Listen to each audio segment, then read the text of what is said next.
Hello, and welcome to our first tutorial video on how to use the Social Studies Tracker in addition to our Social Studies rubric.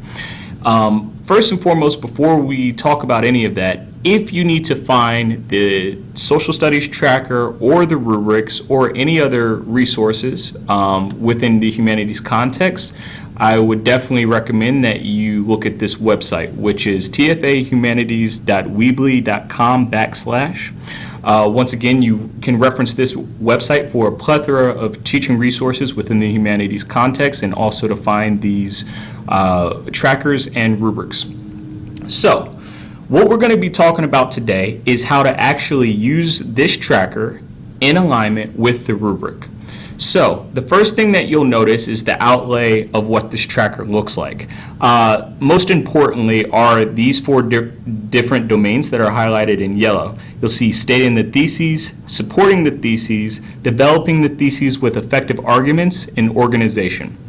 Those, if you look, are the same domains that we have in our social studies rubric.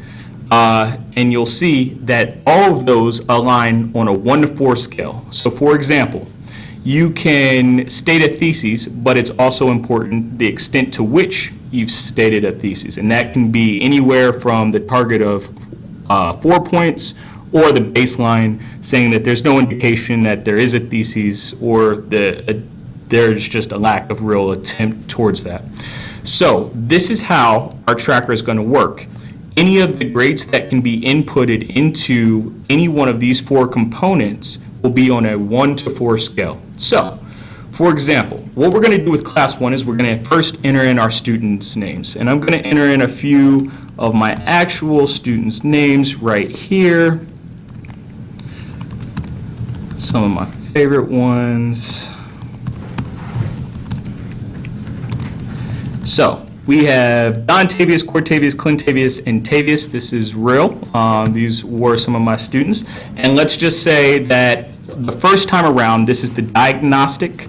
They scored a variety of scores. So let's say Don Tavius got a 1.2 here in this domain. He got 2.5. He did a little bit better, and a 3 here, and so on and so forth. And we're just going to enter in a few numbers, pretending that they actually did get these scores.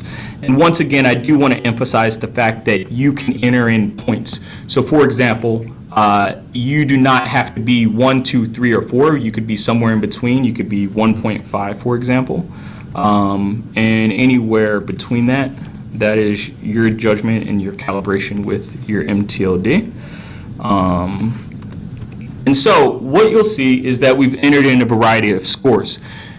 A few things that I want to point your eye out to is this is class 1, and most importantly on this diagnostic, you'll see that the overall average for all of these students is a 1.83. Now, if you remember, the goal that we're shooting for by the end of the year is that students should be performing at a 3 on average when you take a conglomeration of all of the 4 domains here.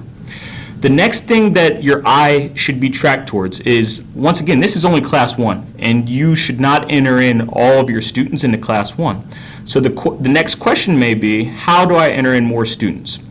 The thing that you want to do is you want to scroll down in the Excel tracker, all the way down, and you'll see on the left-hand side, there's class 2. The most important thing to know here is this little plus tab. And what this little plus tab does is it expands the second group of students. So this is where you would enter in your data for class 2, and you would change your student names, and you would enter in their data here, so on and so forth. So once I have this data set entered in at the bottom, I'm going to scroll back up to the top, and I'm going to expand this next tab. So you see that the data has been entered in for classes 1, classes 2. Right now our overall diagnostic average is at a 2.04. Once again, we're shooting for a 3 by the end of the year. And we're going to expand. I've already entered in some data for the second set, so this might be your second unit exam, this may be the next time you give an essay, and you'll see some data is already entered in. You'll notice that our new average is 3.25 from the data that we've entered in. The next thing that we want to do is make sure that we check our summary page. Our summary page will tell us that we've grown 0.25 from the first diagnostic to our second. Our new average is 2.29 for overall. For class 1, it's 2.38. For class 2, it's 1.88. And back over here, the last thing I'd like to remind you guys of is not to touch any of the blue or green cells because they contain formulas, and you don't want to touch anything that has, if you look up in this top bar up here, you don't want to touch any of the cells that have that type of information. You want to always enter in where there's white cells. Make sure you enter in your name and save your information, and you are ready to go. And that's how you use our trackers.